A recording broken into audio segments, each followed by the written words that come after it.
The crystal chandelier cast shadows across pristine tablecloths as Maya Johnson, a black woman in an elegant navy kimono, knelt to retrieve chopsticks from the marble floor.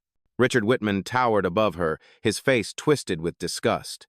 A black waitress in Japanese dress? This is cultural mockery. His voice thundered across 50 tables.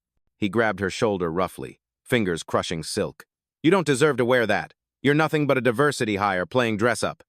Maya's hands trembled as she stood, keeping her eyes down while his spit flew. Get me a real Japanese server, not this insulting fraud.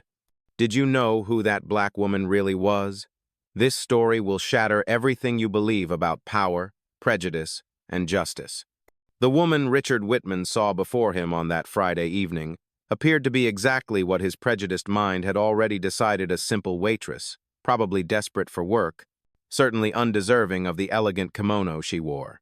Maya Johnson moved through the exclusive Manhattan restaurant with practiced grace, each bow precisely measured at 30 degrees as Japanese tradition demanded, each movement deliberate and respectful.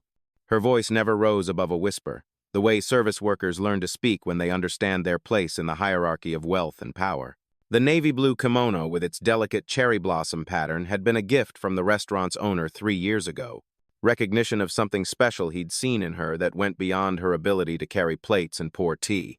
But Maya Johnson's story began long before she'd ever put on that kimono.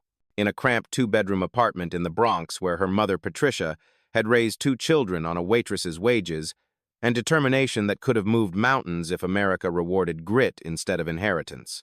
Her father, James Johnson, had been a decorated Marine who'd served 3 tours in Afghanistan, earning a Purple Heart and a Bronze Star before the war, followed him home in ways the military never prepared families for. Maya was 8 years old when he took his own life in their bathroom, leaving behind a widow who suddenly had to work 3 jobs just to keep the lights on and food on the table.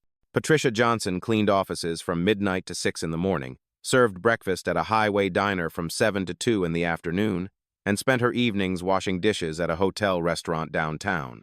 Maya remembered falling asleep to the sound of her mother's key in the lock at 1 in the morning, remembered the way Patricia's hands were permanently swollen from hot water and harsh chemicals, remembered the smile that never quite reached her exhausted eyes. School had been Maya's escape, and her excellence there should have been her ticket out of poverty. She'd maintained a perfect GPA while tutoring other students for $5 an hour, money that went straight to helping with rent. She'd joined every academic club that didn't require fees, won every essay contest with cash prizes, and scored in the 99th percentile on every standardized test she'd ever taken. At 16, she'd applied for the prestigious Morrison Scholarship, a full ride to any university in the country. Her test scores were the highest in the school's history. Her essays had made her English teacher cry, and her community service hours were triple the requirement she'd spent every weekend teaching computer skills to elderly residents at the community center, using ancient machines that barely functioned. The scholarship committee, 5 white men and 1 white woman who'd never experienced a day of financial hardship in their lives, had sat across from Maya in their wood-paneled conference room and asked her questions that had nothing to do with her qualifications. How would you fit in at an elite institution? They'd asked. Do you think you're prepared for the social aspects of university life? They'd ultimately decided she wasn't quite the right fit for the Morrison legacy. They'd given it to Bradley Henderson instead, whose father happened to golf with the committee chair every Sunday and whose grades were a full point below Maya's. Bradley would go on to fail out of Yale in his sophomore year, but by then the scholarship had already been wasted. That same year, Patricia had noticed the lump in her breast, but had waited 6 months to see a doctor because she couldn't afford to miss work. She'd felt it growing, knowing what it probably was, but choosing to ignore it because acknowledging it would mean confronting a reality she couldn't afford. By the time she'd finally gotten diagnosed at a free clinic, the cancer had spread to her lymph nodes. Stage 3, the overwhelmed resident had said, treatable but expensive. Patricia's insurance from the diner covered almost nothing. It was the kind of insurance that was really just a cruel joke that let employers say they provided benefits while leaving workers to die from treatable diseases. They'd lost their apartment within 2 months. The landlord had been patient at first, but patience doesn't pay property taxes. They'd moved into their ancient Honda Civic that Maya had bought for $800 with her tutoring money, a car that burned oil and had a heater that only worked when it felt like it.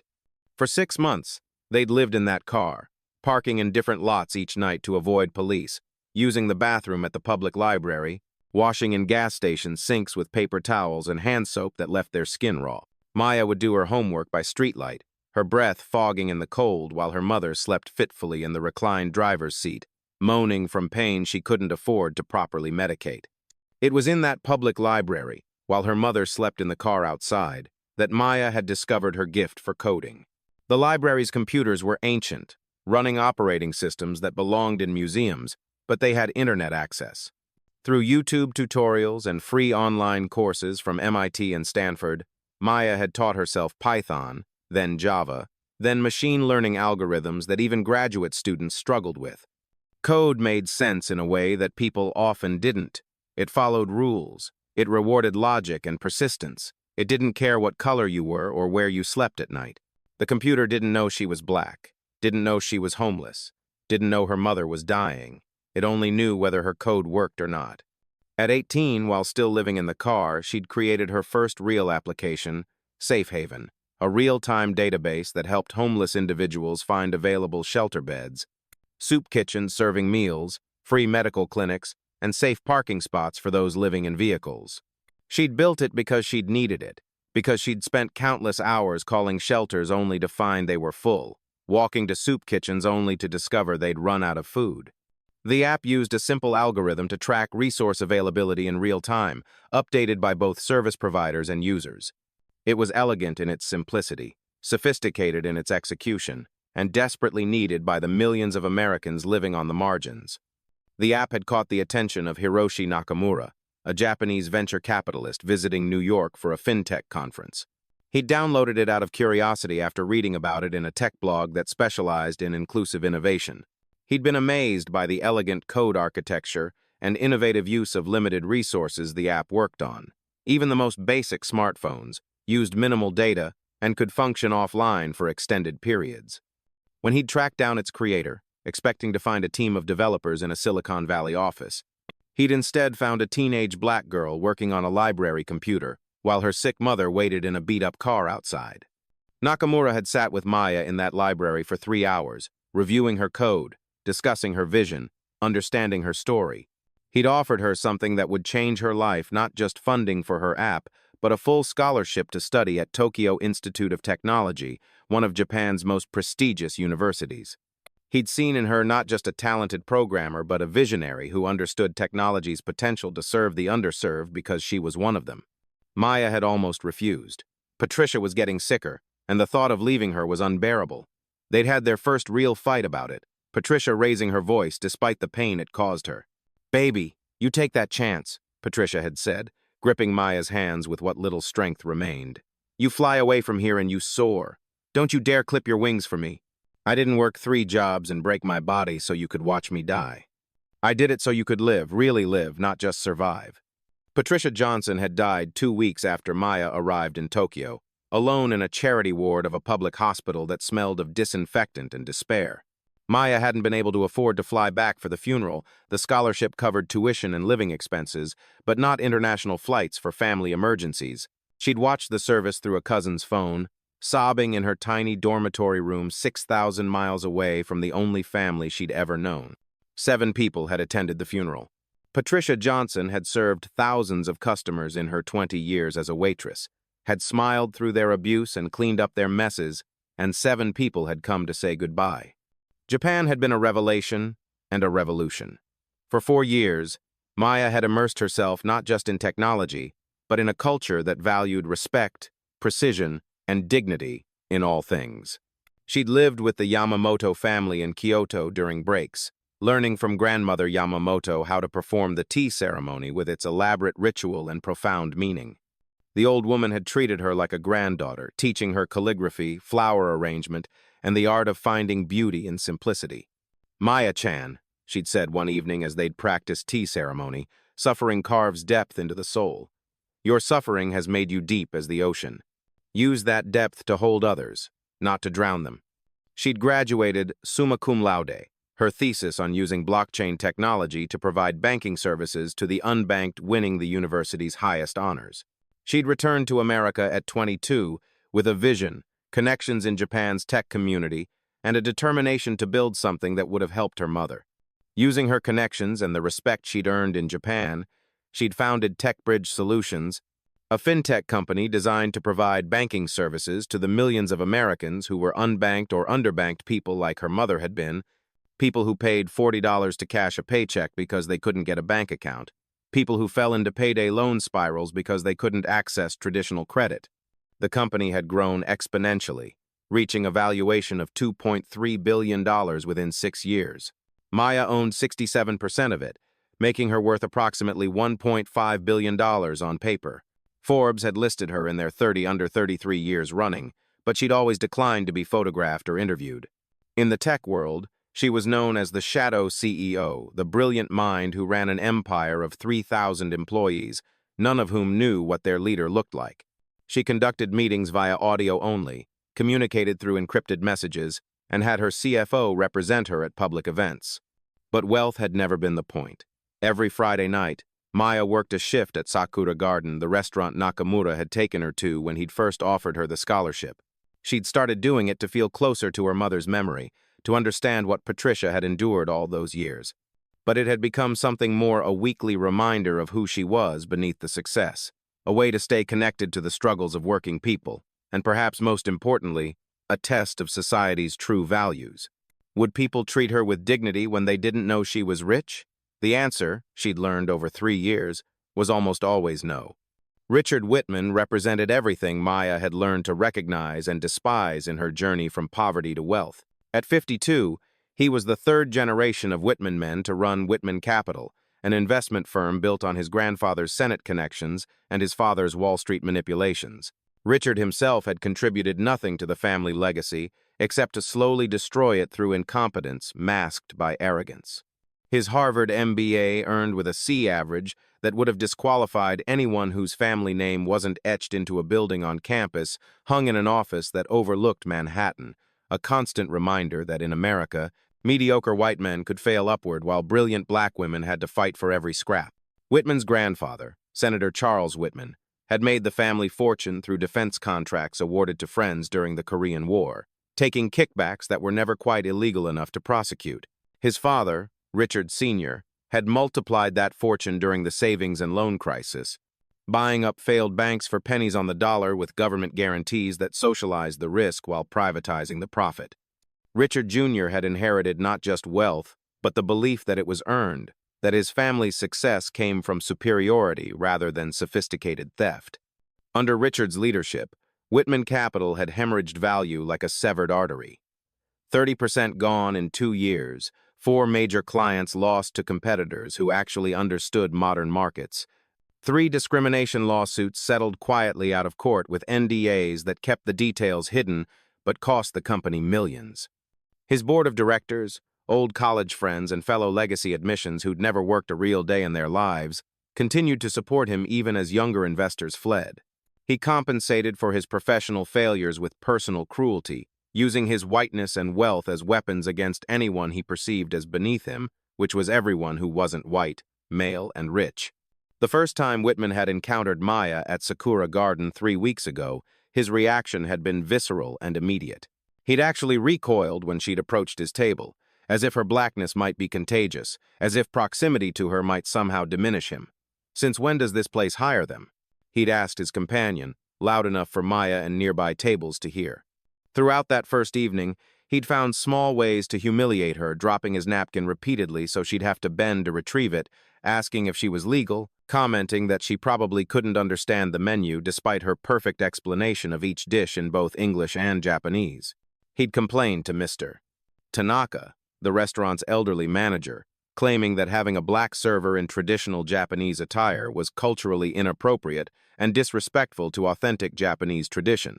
Tanaka, who knew exactly who Maya was and why she worked there, had politely but firmly defended her, explaining that she'd lived in Japan for years and was more knowledgeable about Japanese culture than most of their Japanese-American staff. Whitman had left a $1 tip on a $400 bill, writing diversity higher on the receipt in his cramped, angry handwriting. But tonight was different. Tonight, Whitman had arrived with 5 potential investors from Texas, all cut from the same cloth, White men in their 50s and 60s who still used the word colored when they thought no one was listening, who believed America's greatest days were when people like them didn't have to pretend to respect people like Maya. These were men who'd made their fortunes in oil and cattle, who wore $10,000 watches while complaining about welfare queens who had Confederate flags in their home offices that they called heritage, not hate. Whitman had been drinking before arriving, 3 whiskeys at his club to steady his nerves before this crucial meeting. His company needed these investors desperately. Without them, Whitman Capital would be bankrupt within 6 months. The books were cooked just enough to hide the worst of it, but anyone who looked closely would see the truth. Richard Whitman had destroyed his grandfather's legacy through a combination of incompetence, arrogance, and an inability to adapt to a changing world. The moment Maya had approached their table, Whitman had seen an opportunity to perform his superiority for his audience. "Gentlemen," he'd announced, his voice carrying across the restaurant, "prepare yourselves for dinner theater. They've got themselves a diversity hire who thinks she's Japanese." The men had chuckled appreciatively, one of them adding, "Next thing you know, they'll have Mexicans serving Italian food." The laughter had been loud and ugly, causing other diners to turn and stare. Maya had maintained her composure as she'd poured their tea, her hands steady despite the rage building in her chest. She'd learned long ago that anger was a luxury people like her couldn't afford, not when survival depended on invisibility, on being palatable to people who hated you for existing. She'd perfected the art of swallowing insults with a smile, of bowing to people who saw her as subhuman, of maintaining grace under assault. But as she'd leaned over to place Whitman's soup, a single drop of soy sauce no larger than a tear had fallen from the small dish she was carrying onto his napkin. It was nothing, the kind of minor incident that happened dozens of times a night in any restaurant. But for Whitman, already drunk on whiskey and his own importance, it was the excuse he'd been waiting for. He'd exploded to his feet with such violence that his chair had toppled backward, the crash echoing through the suddenly silent restaurant. "This is unacceptable," he'd roared, his finger pointing at Maya like a weapon. "You people can't even serve soup without making a mess." "Is it genetic? Is there something in your DNA that makes you incapable of competence?" The words had hung in the air like poison gas, seeping into every corner of the elegant space.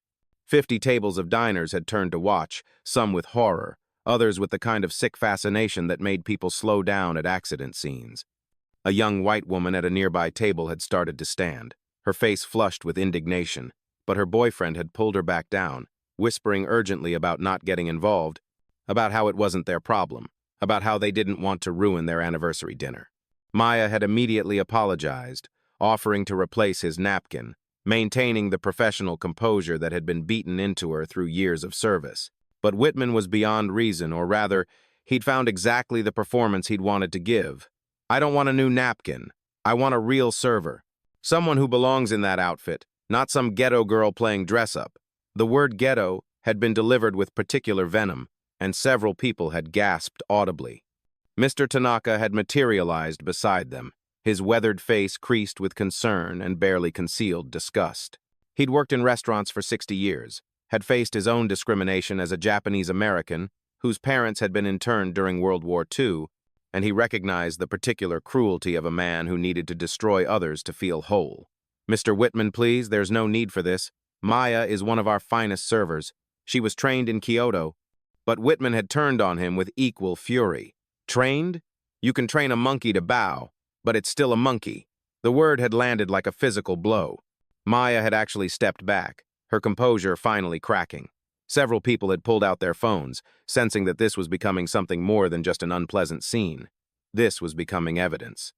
"She doesn't even speak Japanese," Whitman had continued, his voice rising with each word, playing to his audience of investors who were now watching with gleeful attention. "She probably thinks sushi is Chinese food. This is what happens when you prioritize woke politics over qualifications. You get incompetent people in positions they don't deserve, wearing clothes that aren't meant for them, pretending to be something they're not." That's when Maya had done something unexpected. She'd turned to Mr. Tanaka and spoken in flawless Japanese, her Kyoto dialect perfect, down to the subtle intonations that took years to master. "Tanaka-san, I humbly request permission to end my shift early. I believe it would be best if I removed myself from this situation before it escalates further.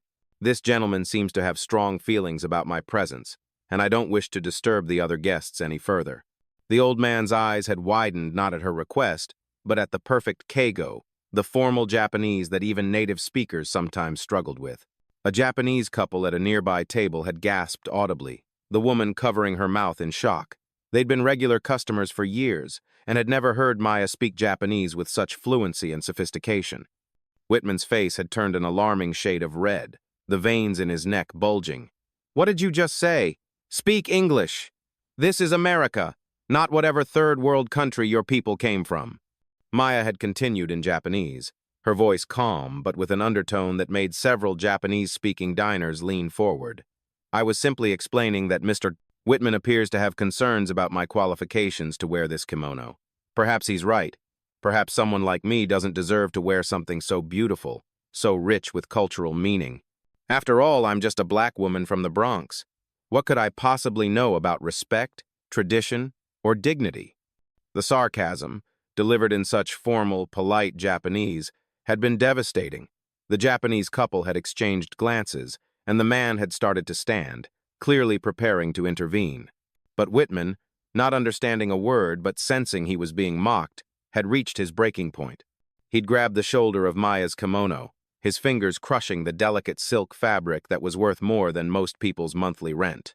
"Take this off. You don't deserve to wear it. You're insulting every Japanese person in this room by wearing it." His grip had tightened, actually pulling her forward. "Let me help you, since you clearly don't understand boundaries." The next few moments had seemed to happen in slow motion. Every phone in the restaurant had risen to record the scene, a powerful white man with his hand on a young black woman's clothing, threatening to forcibly undress her in public. Maya had stood perfectly still, not resisting but not complying, her dignity intact even in this moment of absolute humiliation. "Go ahead," Whitman had snarled, spittle flying from his mouth. "Fight back. Give me a reason to call the police. We all know how that ends for people like you." The threat had been explicit, weaponizing not just his whiteness but the entire system of American policing against her. Someone in the crowd had finally had enough. A large black man had stood up, his voice booming with authority. "Let her go, now." Several other diners had stood as well, forming a loose circle around the scene. But Whitman had been too far gone, too drunk on his own power to recognize the danger he was in. He'd released Maya's kimono, but not before giving her a shove that caused her to stumble slightly. Then he'd pulled out his wallet, extracting what looked like thousands of dollars in $100 bills. With a theatrical gesture that would be replayed millions of times on social media, he'd thrown them directly at Maya's face, the money scattering around her feet like fallen leaves. "There, that's more than you make in a month, isn't it? Pick it up, get on your knees where you belong and pick up your tips."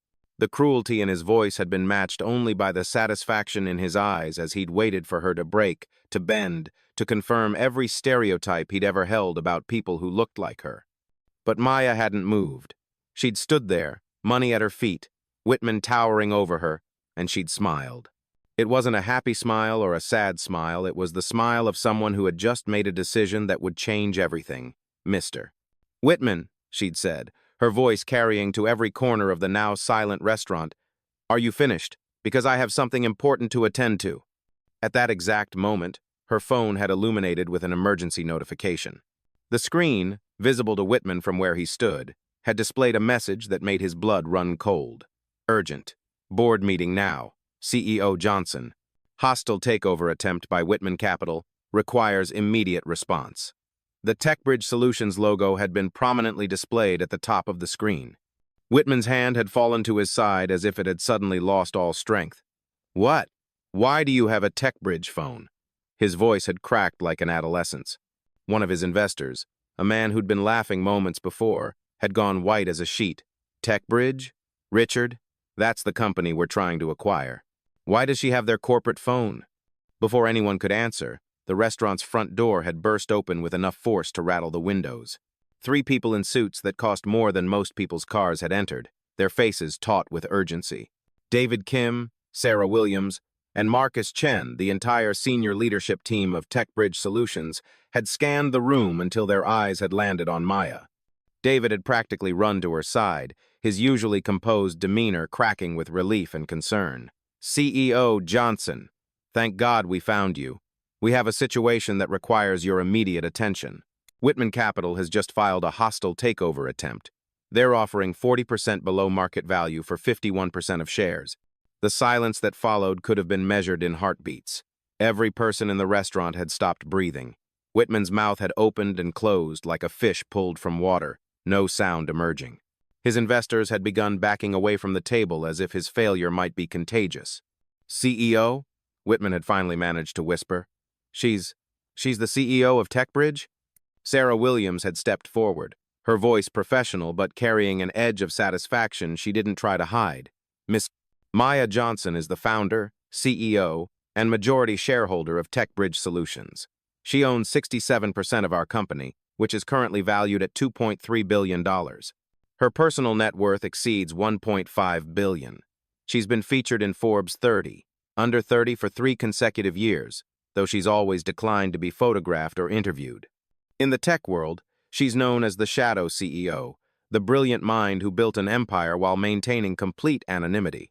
Mr. Tanaka had stepped forward then, bowing deeply to Maya, not the polite bow given to customers or even respected guests, but the profound gesture reserved for those of the highest honor. Johnson-sama, he'd said, his voice carrying across the stunned restaurant, you honor us with your presence, as you have every Friday for 3 years. Whitman's legs had given out entirely, forcing him to grab the table for support. Sama? Why are you calling her Sama? The elderly manager's weathered face had crinkled into what might have been a smile, because Miss Johnson is not merely our employee. She is the angel investor who saved this restaurant chain from bankruptcy 3 years ago. She owns 40% of our parent company. She insisted on working as a server to, in her words, stay connected to the people I serve. Marcus Chen had pulled up Forbes on his phone, showing the article to anyone who wanted to see. It's all here. Maya Johnson, the youngest black female billionaire in America, built TechBridge from nothing after returning from Japan where she studied at Tokyo Institute of Technology. The company specializes in providing financial services to underserved communities, the very people traditional banks ignore. The revelations had continued to fall like hammer blows. David Kim had added, she's revolutionized fintech for the working class. Our app has helped 3 million people access banking who were previously unbanked. We've prevented over $1 billion in predatory payday loans. She's literally changed the lives of millions of Americans living paycheck to paycheck. Whitman's investors had fled like rats from a sinking ship. This is your problem, Richard, one had said coldly. Another had turned to Maya, bowing awkwardly. Miss Johnson, we had no idea. We're not with him. We don't share his views. The third had actually gotten on his knees to pick up some of the money Whitman had thrown, offering it back to Maya with shaking hands. Please, take this back. We're so sorry. Within seconds, Whitman had been left alone, abandoned by everyone who moments before had been laughing at his cruelty. Someone in the restaurant had already posted the video to Twitter with the caption, "Racist CEO humiliates black billionaire without knowing who she island. Wait for the ending." Within 3 minutes, it had been retweeted 1,000 times. Within 10 minutes, it was trending. Within an hour, it would be the most watched video in America. Maya had calmly removed her apron, folding it with the same precision she'd shown all evening. She'd turned to her team, her voice shifting to one of quiet authority. David, Sarah, Marcus, please wait outside. Cancel the emergency meeting. I need to handle something important here. They'd hesitated, clearly reluctant to leave her alone with Whitman, but something in her expression had made them comply. As the restaurant had held its collective breath, Maya had pulled out a chair and sat down, gesturing for Whitman to do the same.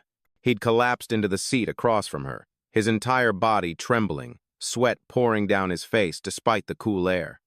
Mr. Whitman, Maya had begun, her voice soft but carrying steel beneath silk. Let me tell you about my mother. Patricia Johnson was her name. She worked as a waitress for 20 years, serving men exactly like you, men who called her girl when she was 45 years old, men who grabbed her, insulted her, demanded she smile while they degraded her, men who left pennies as tips just to remind her of her worth in their eyes. She died when I was 19, worn down to nothing by people like you. But before she died, she told me something I've never forgotten. Baby, dignity isn't something anyone can take from you. They can try to humiliate you, hurt you, even kill you, but your dignity belongs to you alone. Don't you ever let them make you forget that? Whitman had tried to speak, probably to offer some pathetic excuse or apology, but Maya had continued without pause. I work here every Friday night, Mr. Whitman. Not because I need the money, obviously, but because I need to remember. I need to remember where I came from, what my mother endured, what millions of people endure every day. I need to stay connected to the reality that most people live in, the reality you've never had to face because everything was handed to you on a silver platter. My mother died in a charity ward, Maya had continued, her voice steady but her eyes glistening with unshed tears. She died alone because I was in Japan, accepting the opportunity she'd begged me to take. She died believing that her sacrifice meant something, that her daughter would have a better life. And I did get a better life, Mr. Whitman. I got the kind of life where I could buy your entire company with what I spend on charitable donations. But I also got the kind of life where I can choose to serve people like you every Friday night, to remind myself that money doesn't make you better than anyone else. If I had known who you were, Whitman had started, but Maya had cut him off with a look that could have frozen fire. That's exactly the problem. You would have respected my money, my power, my influence, but you couldn't respect my humanity. You saw my skin color and made every assumption your small mind could conjure. You saw this kimono and decided I was committing some kind of cultural crime, despite knowing nothing about my relationship with Japanese culture. She'd leaned forward slightly, her eyes never leaving his. Let me educate you, Mr. Whitman. I lived in Kyoto for 4 years. I studied tea ceremony under Master Yamada, one of the last living masters of the Urasenke school. I can perform a full tea ceremony that would bring tears to the eyes of Japanese cultural ministers. I've written haiku that have been published in Japanese literary journals. I speak 3 dialects of Japanese fluently. I understand the soul of Japanese culture in ways you never could, because I approached it with humility and respect, not entitlement and arrogance. Do you know what Grandmother Yamamoto told me? Maya had asked, her voice taking on a distant quality. She said that wearing a kimono isn't about the fabric or the pattern. It's about understanding the weight of history it carries, the generations of women who wore similar garments while facing their own struggles. She said I had earned the right to wear it not because of my skin color, but because of my spirit, because I understood what it meant to maintain dignity in the face of hardship. But here's what really bothers me, Maya had continued, her voice hardening. You're not unique. You're not special in your hatred. You're just one of millions who think the same way, who act the same way when they believe there are no consequences. The only difference is you got caught. You got caught by someone who had the power to fight back. But what about all the others? What about the waitresses, janitors, drivers, clerks, and countless others who endure this every day but don't have my resources? Who speaks for them?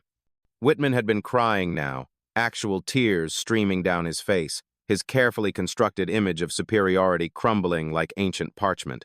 Please, he'd begged. I have a family. My reputation. Everything I've built.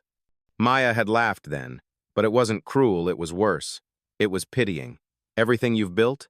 You mean everything that was handed to you? Your grandfather's connections, your father's money, your legacy admission to Harvard where you earned straight C's? You've never built anything, Mr. Whitman. You've only inherited and squandered. She'd pulled out her phone, showing him a screen full of data. Your company has lost 30% of its value under your leadership. You employ 200 executives and only 2 are people of color, both in positions so junior they barely matter. You've been sued 3 times for discrimination and settled out of court each time. Your attempt to acquire my company was desperate and pathetic, offering 40% below market value for a company worth 3 times what yours island. You're not a businessman, Mr. Whitman. You're a parasite living off the accomplishments of better men who happen to share your last name. But I'm not going to destroy you, Maya had said, and Whitman's face had shown a flicker of hope that she'd immediately extinguished. I don't need to. You've destroyed yourself. That video has 10 million views already. Your board is probably meeting right now to discuss your termination. Your wife will see it. Your children will see it. Every investor, every client, every person you've ever tried to impress will see exactly what you are. And they'll all see you for what you've always been, a small, frightened man who needed to step on others to feel tall. Do you know what the saddest part is? Maya had asked, standing up from the table. It's not that you're racist. It's that you don't even realize you're racist. You think you're just protecting standards, maintaining quality, preserving tradition. You've convinced yourself that your prejudice is actually principle. That's why people like you are so dangerous. You genuinely believe you're the good guy in this story. As she'd turned to leave, Whitman had asked one final question, his voice broken. Why didn't you tell me who you were from the beginning? Maya had paused at the door, looking back at him with an expression of infinite sadness. Because I wanted to be treated like a human being. Not a billionaire, not a CEO, not a success story. Just Maya, a person serving you food. But you couldn't even give me that. You saw my skin and made your judgment. And that, Mr. Whitman, is why you're sitting here now, watching your world collapse around you. Within 6 hours, the video had become the most watched clip in America. 20 million views and climbing. Oprah had tweeted, "Grace under fire. This is what leadership looks like." Former President Obama had shared the video with a lengthy comment about dignity, prejudice, and the long road to justice. LeBron James had posted, "This is why we fight. This is why we never stop fighting." Beyoncé had simply posted 3 crown emojis with Maya's name. The hashtag number Maya Johnson was trending #1 globally, while number Fire Whitman came in second. More importantly, number My Maya Moment had begun trending as thousands of service workers shared their own stories. A waitress in Chicago posted about the customer who had thrown hot coffee at her for bringing 2% milk instead of whole milk. A janitor in Los Angeles shared how executives would deliberately urinate on the floor next to the toilet for him to clean up. A hotel maid in Houston revealed finding notes left on pillows saying, "Clean better, work harder, be grateful." Each story was a thread in a tapestry of discrimination that America had pretended didn't exist. The cascade of testimony was overwhelming. A bartender in Seattle described how customers would accidentally knock over drinks when they saw he was transgender. A delivery driver in Phoenix shared screenshots of customers requesting no black drivers in their delivery instructions. A home healthcare aide in Boston revealed that families would hide valuables when she arrived, despite her 20-year spotless record. The stories poured in by the thousands, each one a Maya moment that had never been filmed, never been vindicated, never been addressed. Whitman Capital's board had convened an emergency meeting at 2 a.m. By 3 a.m., the vote was taken. By 6 a.m., the press release was out. Whitman Capital does not tolerate discrimination in any form. Richard Whitman has been terminated effective immediately. We are committed to rebuilding our corporate culture and earning back the trust we have lost. 15 of the 20 board members had voted for immediate termination. The 5 who'd voted against it would resign within the week under pressure from investors. The company's stock had plummeted 22% at market open. Their largest investor, a pension fund managing teacher retirements, had announced they were pulling out entirely. "We cannot in good conscience invest educator funds in a company that tolerates such behavior," their statement read. Within hours, 3 more major investors had followed suit. Whitman Capital had lost 40% of its value in a single day. The interim CEO, Patricia Harris, a black woman who had been the company's COO and the highest-ranking person of color in the firm's history, had held a press conference that morning. She'd stood at the podium where Richard Whitman had given countless presentations about maintaining excellence and preserving standards, and she'd systematically dismantled everything he'd built. For too long, Whitman Capital has been a monument to inherited privilege and systemic discrimination, she'd said, her voice carrying the weight of years of silence finally broken. That ends today. We will be implementing mandatory diversity training, restructuring our hiring practices, and creating a $100 million fund to support minority-owned businesses. We will also be settling all outstanding discrimination lawsuits with full transparency. The era of protecting predators is over. She'd then done something unprecedented in corporate America. She'd publicly released the statistics on Whitman Capital's diversity failures. In our 50-year history, we have had exactly 3 black executives reach senior positions. We have paid out $37 million in discrimination settlements. We have a company culture that didn't just tolerate racism, it rewarded it. I am ashamed to have been part of this system, and I am committed to destroying it and building something better in its place. But the real revolution was happening beyond corporate boardrooms. Service workers across the country were organizing, using Maya's moment as a catalyst for change. The Restaurant Workers Alliance, dormant for years, had suddenly found itself with 100,000 new members in 48 hours. The hashtag number, Service with Dignity, had become a rallying cry. Restaurants that had previously ignored complaints about customer abuse were suddenly taking them seriously. Several major chains had announced new policies protecting workers from harassment, including the right to refuse service to abusive customers without fear of termination. The Cheesecake Factory had announced that any customer who verbally abused staff would be permanently banned from all locations. McDonald's had implemented a dignity policy that allowed workers to walk away from abusive situations without manager approval. Starbucks had installed panic buttons at all registers that would immediately summon security when pressed. These weren't just corporate PR moves, they were responses to massive pressure from workers who had finally found their collective voice. TechBridge Solutions stock had risen 15% in response to the revelation of their CEO's character. 10,000 resumes had flooded in within 48 hours, all from people who wanted to work for a company led by someone who understood struggle and discrimination firsthand. Major investment firms that had previously ignored the company were suddenly eager to get involved. Goldman Sachs, Morgan Stanley, and BlackRock had all reached out about potential partnerships. But Maya had declined all interview requests, issuing only a simple statement through her company: "This isn't about me. It's about changing a system that allows people like Richard Whitman to thrive, while people like my mother suffered in silence. We need structural change, not just viral moments. I will not become a symbol while the system remains unchanged. Focus on the policies, not the personalities." To prove her point, Maya had announced the creation of the Patricia Johnson Justice Foundation, named after her mother and initially funded with $100 million of her own money. The foundation would provide free legal assistance to service workers facing discrimination, scholarships for their children, and training programs to help them advance their careers. The announcement had been simple, delivered via press release rather than press conference. My mother died believing things would never change. This foundation exists to prove her wrong. Within a week, other tech billionaires had contributed, bringing the fund to $300 million. Mark Cuban had donated $50 million. Mackenzie Scott had added another $100 million. Even Bill Gates had contributed, noting that economic justice and racial justice are inseparable.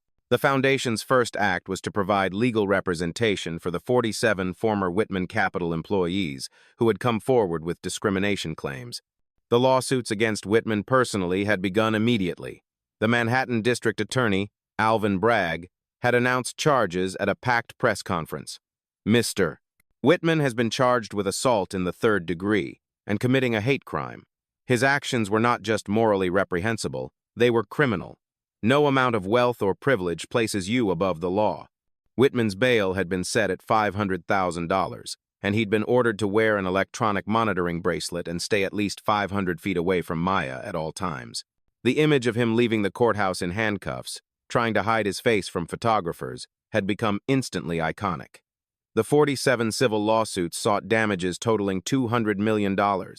His assets had been frozen pending investigation, and forensic accountants had begun going through years of Whitman Capital's records, looking for evidence of systematic discrimination. His personal life had crumbled with stunning speed. His wife, Victoria Whitman, had filed for divorce within 72 hours, seeking 70% of their assets and full custody of their 3 children. In her filing, she'd claimed that Richard's behavior at Sakura Garden was part of a pattern of abuse and prejudice that she could no longer tolerate.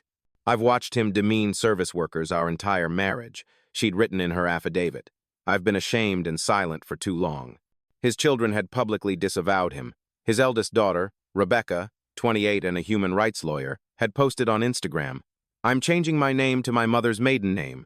I don't want any association with Richard Whitman or what he represents. To everyone he's hurt over the years, I'm sorry I didn't speak up sooner." His son, Richard III, had dropped out of Harvard Business School, saying he needed to reconsider everything I thought I knew about success and values. His youngest daughter, Sarah, just 18, had started volunteering at a soup kitchen and posted, "I'm trying to undo 18 years of learned prejudice. It's harder than I thought." Whitman had been removed from the boards of 5 other companies within a week. His country club, where his family had been members for 4 generations, had revoked his membership. The letter had been brief. "Your actions are incompatible with our values. Your membership is terminated effective immediately. Do not attempt to enter the premises." His phones had stopped ringing. None of his former friends or associates wanted anything to do with him. The Harvard Business School had removed his name from their alumni donor wall and returned his recent $5 million donation, stating they couldn't accept money tainted by such clear moral failure. Even his own brothers had released a statement distancing themselves from him.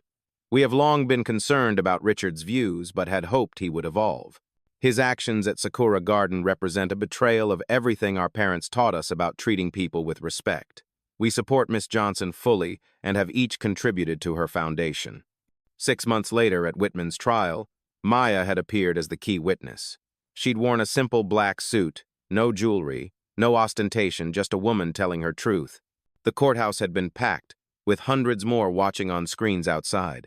She'd spoken for 2 hours about her mother, about dignity, about the countless people who face discrimination every day with no recourse. My mother served men like Richard Whitman for 20 years, she'd testified, her voice steady but emotional. She smiled while they called her girl. She cleaned up after they deliberately made messes to keep her busy. She accepted their penny tips meant to humiliate her.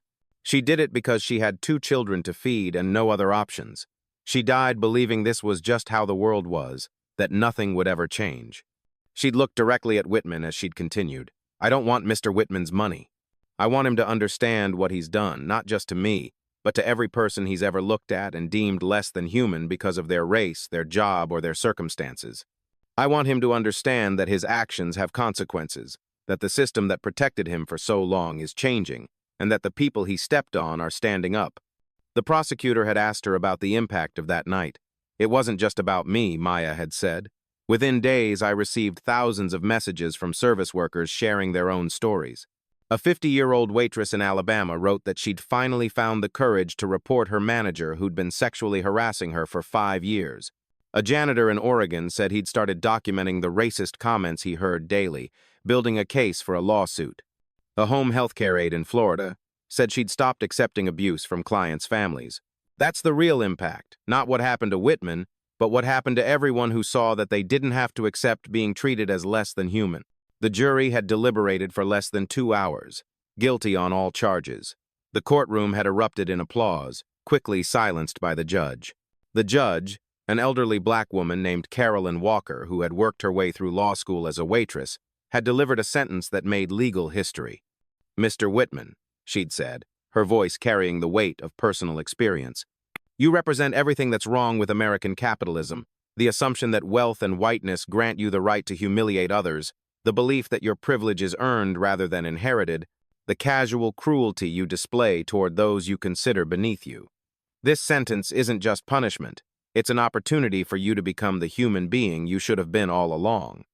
The sentence had been comprehensive.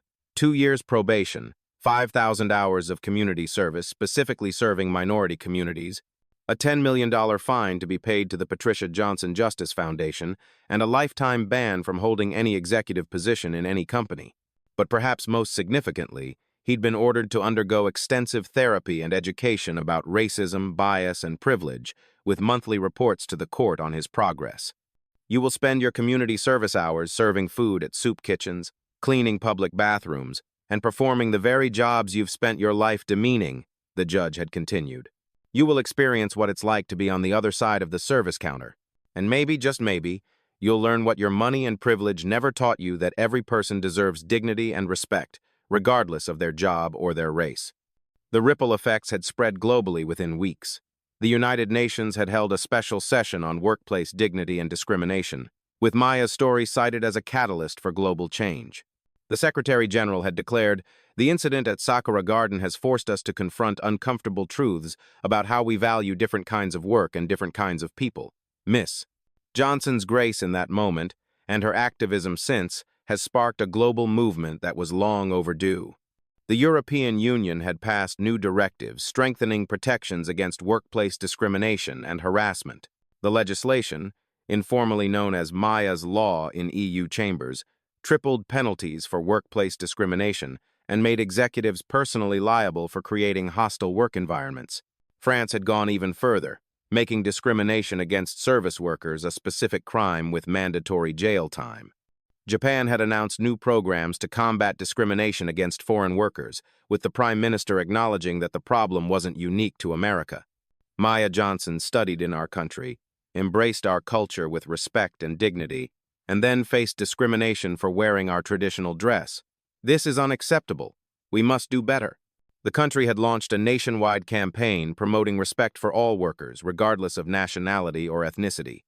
Companies worldwide had begun reviewing their policies, terrified of having their own Maya moment. Amazon had announced that any delivery driver who faced discrimination would receive full legal support from the company. Uber had implemented a zero-tolerance policy for riders who discriminated against drivers. Airbnb had strengthened their anti-discrimination policies and begun permanently banning hosts who showed any signs of racial bias. Real change had manifested in tangible ways across America. Service worker wages had increased an average of 20% across the country as companies scrambled to show they valued all employees. The federal minimum wage, stuck for over a decade, had finally been raised to $15 an hour, with automatic adjustments for inflation. Several states had gone further. California had set their minimum at $20, New York at $18. The Equal Employment Opportunity Commission had reported a 300% increase in discrimination complaints, not because discrimination had increased, but because victims finally felt empowered to speak up. More importantly, the percentage of complaints resulting in actual consequences for perpetrators had risen from 12% to 67%. The era of sweeping discrimination under the rug with quiet settlements had ended. Business schools had completely restructured their curricula. The Harvard Business School had created the Maya Johnson case study, which became required reading for all first-year students. But more than that, they'd created a new required course, Service, Dignity, and Leadership, which included a mandatory month working in service positions. Stanford had established the Patricia Johnson Memorial Scholarship for first-generation college students from service industry families. Wharton had created a new program focused on ethical leadership and corporate responsibility, with Maya serving as an unnamed advisor. A year after that night at Sakura Garden, Maya had returned for what would be her final shift as a server. The restaurant had been transformed. Near the entrance stood what had become known as the Wall of Dignity, hundreds of photographs sent in by service workers from around the world, each one a testament to resilience in the face of discrimination. Maya's photograph sat at the center, but she'd insisted it be the same size as all the others. The wall had become a pilgrimage site of sorts. Service workers would come to take pictures, to leave notes, to draw strength from the collective power it represented. The notes were collected weekly and sent to Maya, who read every single one. They told stories of courage found, dignity reclaimed, voices discovered. They were thank you notes, but they were also promises to never again accept being treated as less than human. The Japanese couple who had witnessed everything that night, the Takahashis, had become close friends with Maya. They'd started a non-profit that provided cultural education and sensitivity training to businesses, teaching not just about Japanese culture, but about the importance of respecting all cultures. Maya-san showed us that culture isn't about blood or birthplace, Mrs. Takahashi had said in an interview. It's about respect, understanding, and approaching differences with humility. The young white woman who had tried to intervene, Jessica Palmer, now worked for the Patricia Johnson Justice Foundation as a victim advocate. She'd written a widely shared blog post about her initial hesitation to get involved. My boyfriend told me it wasn't our problem, but injustice is everyone's problem. Silence is complicity. I almost chose comfort over conscience, and I'll regret that moment of hesitation forever. The 10-year-old boy who had asked his mother why Whitman was being so cruel, Tommy Chen, had become an unlikely activist at his school. He'd organized a Dignity Day where students spent time shadowing service workers, janitors, cafeteria staff, bus drivers to understand their jobs and their lives. His letter to Maya had been simple but profound. You taught me that standing up for what's right is more important than being comfortable. When I grow up, I want to be brave like you. Richard Whitman had sent handwritten apology letters every month for a year. Maya had never responded, but she'd read each one, watching his evolution from self-pity to something approaching genuine understanding.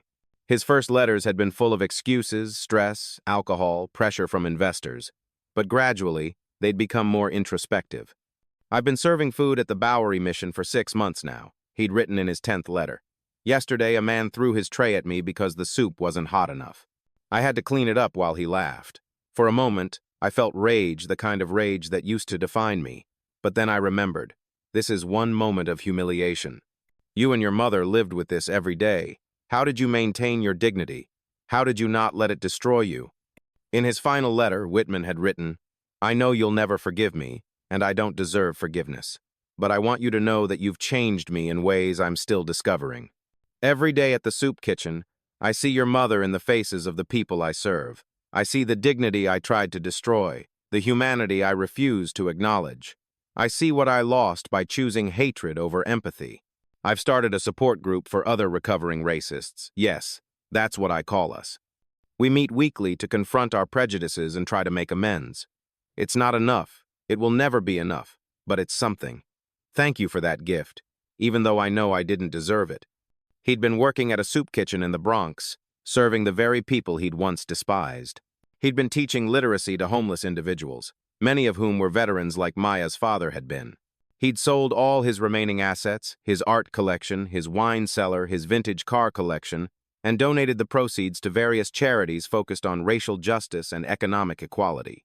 He lived now in a one-bedroom apartment in Queens, working as a night janitor at a community center, experiencing the invisibility he'd once imposed on others. On a quiet Saturday morning, exactly 1 year after the incident, Maya had visited her mother's grave at Cypress Hill Cemetery in Brooklyn. Her brother Marcus had come with her, navigating his wheelchair carefully between the headstones. The grave was simple: Patricia Johnson, beloved mother, 1975 to 2016, but Maya had added fresh white chrysanthemums, her mother's favorite flowers. "I kept my promise, Mama," Maya had whispered, kneeling beside the headstone. "I didn't let them take my dignity. I didn't let them win. And I made sure they couldn't do to others what they did to you." Marcus had reached for her hand, squeezing it gently. "She would be so proud," he'd said. "Not because you're rich or successful, but because you remembered where you came from, because you used your power to lift others up instead of stepping on them." They'd sat in silence for a while, listening to the birds, feeling the breeze. Then Maya had pulled out a letter, one of thousands she'd received, and read it aloud to her mother's grave. "Dear Miss Johnson, my name is Patricia, too. I'm a 45-year-old waitress in Mobile, Alabama. I've been serving food for 25 years. Last week, a customer threw coffee in my face because it wasn't hot enough. In the past, I would have apologized and cleaned it up. But because of you, I stood up straight, looked him in the eye, and said, 'Sir, I'm a human being deserving of respect. Please leave.' My manager backed me up. The customer was banned. It was a small victory, but it was mine. Thank you for showing me I had the right to demand dignity. Thank you for showing me I was worth more than they said I was. From one Patricia to another. Through you, thank you." The documentary about that night at Sakura Garden, titled Service with Dignity, had won an Academy Award for Best Documentary Feature. Maya hadn't attended the ceremony, but the director had read a statement from her. "This story isn't about one person standing up to discrimination. It's about millions of people who face discrimination every day and deserve to have their dignity recognized and protected. The real heroes are the service workers who maintain their grace and professionalism despite being treated as less than human. This is their story, their victory, their moment." The film had been shown in schools across the country, becoming part of curricula on civil rights and social justice. Teachers reported that students were profoundly affected, many volunteering for the first time at soup kitchens and food banks, wanting to understand the lives of service workers. A generation was growing up with a different understanding of dignity and respect. A book about Maya's life, written by a Pulitzer Prize-winning journalist, had become an instant bestseller. Maya had donated all her royalties, over $10 million, to scholarships for children of service workers. The book had been translated into 40 languages and had become required reading in many schools. But perhaps the most meaningful recognition had come from her mother's old diner in the Bronx, which had put up a plaque. Patricia Johnson worked here for 15 years. Her daughter Maya proved that dignity and grace can change the world. The owner of the diner, an elderly Greek man named Constantine, had wept when he'd unveiled the plaque. "Patricia was the best worker I ever had," he'd said. "I paid her minimum wage and watched her struggle every day. I should have done more. I should have paid more. I should have stood up for her when customers were cruel. I didn't. But now, because of Maya, I pay all my workers $20 an hour. It's not enough to make up for the past, but it's a start." The monument in Times Square, Dignity and Service, had been unveiled on the anniversary of the incident. It was a simple but powerful sculpture, a pair of hands, one black and one white, both holding a serving tray, but the tray was balanced on a scale of justice. The inscription read, "For all who serve with dignity despite discrimination, for all who maintain grace under pressure, for all who prove daily that respect is not earned by wealth or race, but by humanity itself." The unveiling had been attended by thousands of service workers who'd taken the day off, many risking their jobs to be there. They'd stood in their uniforms, waitresses, janitors, home health aides, delivery drivers, holding hands in a chain that stretched for blocks. When the monument was revealed, there had been no applause, just silence, a moment of recognition for all the dignity that had been denied, all the respect that had been withheld, all the humanity that had been ignored. The letters Maya received daily told the real story of her impact. A single mother from Detroit wrote, "Your story gave me the courage to report my manager who had been sexually harassing me for 2 years. He's gone now, and I'm the manager. I've implemented a zero-tolerance policy for customer abuse. My workers know I have their backs because you had mine." A janitor from Miami shared, "I've been cleaning offices for 20 years. After your story went viral, the executives started learning my name, looking me in the eye, saying thank you. It's a small thing, but it means everything. One of them even invited me to his daughter's graduation party. He said I'd been part of his work family for a decade and he'd been too blind to see it." An immigrant from Bangladesh wrote, "I was afraid to speak up when customers insulted me, called me terrorist, told me to go back where I came from. Now I know I have rights. I have dignity." The restaurant owner has put up a sign, "We respect all workers and expect our customers to do the same. Thank you for showing me that my dignity matters as much as anyone's." Even some CEOs had written to Maya, sharing how her story had opened their eyes. "I realized I was Richard Whitman," one had written. "Not as extreme, but I had the same blindness to my privilege, the same casual disregard for people I considered beneath me. I've spent the last year trying to change that. I've promoted 5 people of color to executive positions, implemented real diversity training that actually means something, and started eating lunch in the company cafeteria instead of my private dining room. Last week, I cleaned the bathrooms alongside our janitorial staff. It was humbling and necessary." On her last night as a server, Maya had served each table with the same grace and professionalism she'd shown for 3 years. But everyone in the restaurant knew this was a farewell. The reservation list had been a who's who of people whose lives had been touched by her story: civil rights leaders, reformed executives, service workers who had driven hundreds of miles to be there. Even some of Whitman's former investors had come, wanting to personally apologize and make amends. One of them, a man named Harrison Clark, who'd laughed at Whitman's jokes that night, had approached her with tears in his eyes. "I was a coward," he'd said. "I knew it was wrong, but I laughed anyway. I've been haunted by that laughter ever since. I've liquidated my position in Whitman Capital and donated the proceeds to your foundation. It's not enough, but I hope it's a start."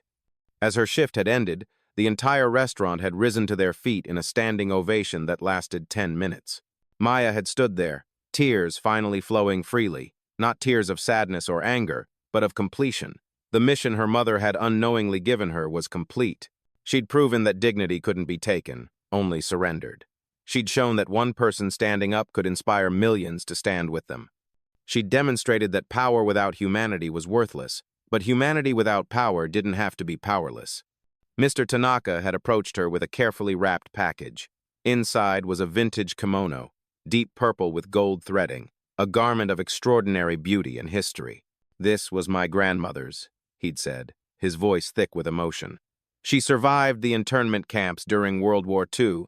She knew what it was to be discriminated against, to be seen as less than human because of her race.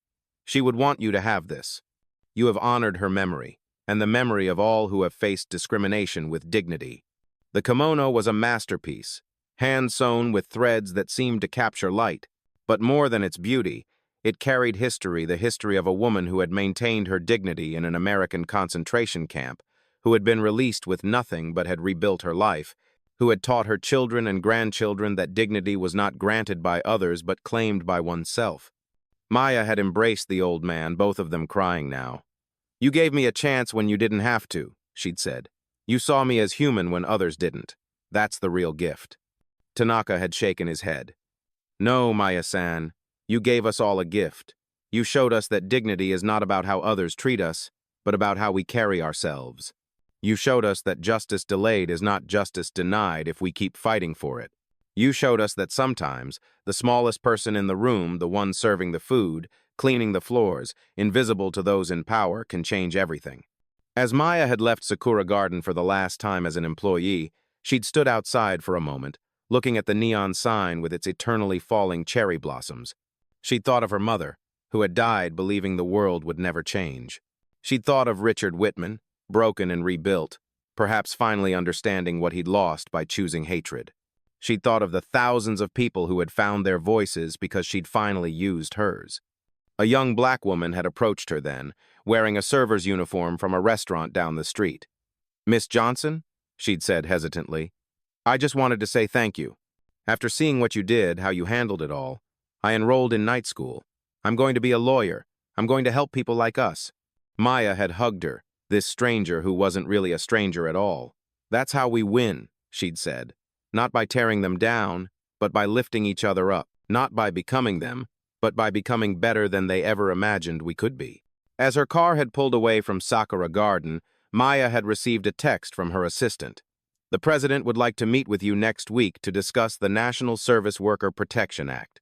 She'd smiled, thinking of her mother, who had never lived to see a black president, much less imagine her daughter would be advising one on protecting workers' rights. "Schedule it," she'd texted back. "And make sure they know I'll be coming straight from my shift at the soup kitchen." Because that was the truth Richard Whitman had never understood and probably never would. Power wasn't about being above others. It was about lifting others up. Dignity wasn't about being treated better than others. It was about ensuring everyone was treated as human. And justice, real justice, wasn't about revenge or even punishment. It was about changing the system so that no one else would have to endure what Patricia Johnson had endured, what millions of service workers endured every day. The Patricia Johnson Justice Foundation had grown beyond Maya's wildest dreams. With an endowment now exceeding $1 billion, it had become the largest organization dedicated to protecting service workers' rights in the world. It had provided legal representation to over 50,000 workers, funded college educations for 20,000 children of service workers, and created training programs that had helped 100,000 people move from minimum wage jobs to careers with living wages. But more than the numbers, it had changed the conversation. Service work was no longer seen as something to be ashamed of, something temporary on the way to real work. It was recognized as essential, dignified, and deserving of respect. The phrase essential workers, popularized during the pandemic, had taken on new meaning. These weren't just essential jobs, they were essential people, deserving of dignity, respect, and living wages.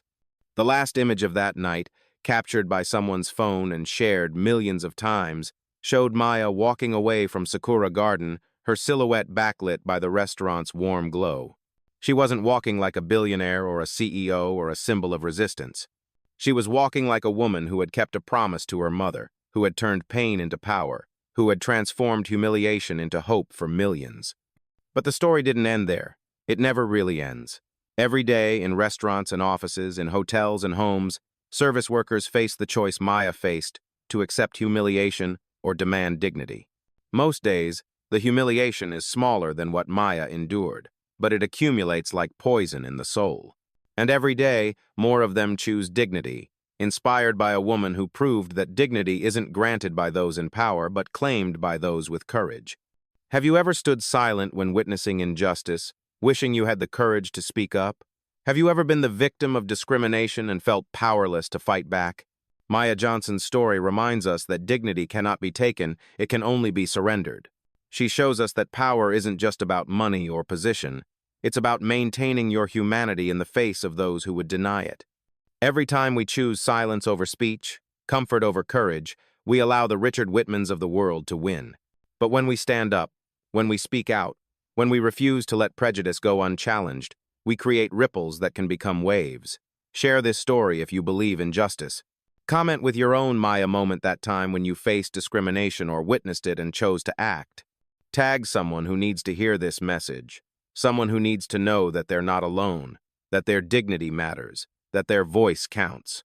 Remember, change doesn't come from viral videos alone, it comes from each of us choosing to be better, to do better, to demand better. The question isn't whether you'll face your own Maya moment. The question is, when it comes, will you be the one standing up, or the one standing by? Will you be the one recording, or the one intervening? Will you be Richard Whitman, destroyed by his own hatred, or Maya Johnson, transformed by her own grace? Justice isn't delivered, it's demanded, fought for, and won by ordinary people with extraordinary courage. Maya Johnson proved that dignity is our birthright, that respect is non-negotiable, and that sometimes the quietest person in the room carries the loudest truth. She proved that a waitress could be worth more than a CEO, not in dollars but in character. She proved that power without empathy is meaningless, but empathy without power doesn't have to be powerless. What will you do with your truth? How will you use your power, whatever it might be? Because in the end, we all serve someone. The question is whether we serve with dignity, whether we treat those who serve us with humanity, and whether we stand up when we see others failing to do so. Maya Johnson stood up. Now it's your turn.